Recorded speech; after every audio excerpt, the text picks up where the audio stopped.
Carnegie of Georgia ကသူကဘီသူကအရာတော့တော်တော်လေးလှတယ်ဒါပေမဲ့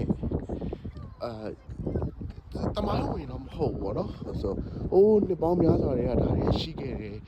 ဆိုတဲ့ဟာမျိုးမဟုတ်ဘူးဒါလူတွေက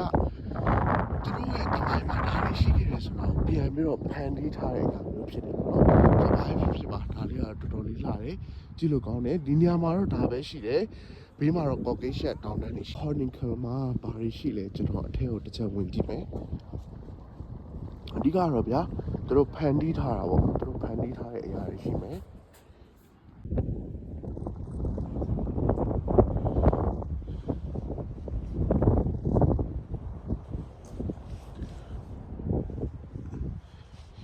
ဒါကသူတို့ရဲ့ Chronicle လို့ခေါ်တယ်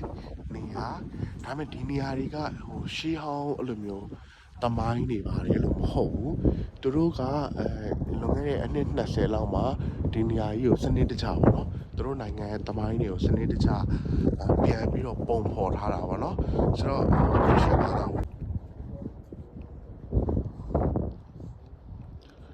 ဆိုတော့ဟိုဘက်မှာဖျားကြောင်းတွေတခုရှိတယ်ဒါကလည်း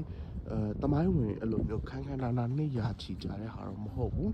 သူတို့ပြန်ပြီးတော့ဖန်တီးထားတာဒါပေမဲ့ဒီဒေသနဲ့လိုက်ဖက်တဲ့တမိုင်းတွေတော့အထဲမှာရှိတယ်ဒါပေမဲ့ခက်တာသူတို့ကပေးပြီးတော့မဝင်ဘူးပေါ့နော်ကျွန်တော်ဝင်ဖို့စူးစမ်းကြည့်လိုက်ပါမယ်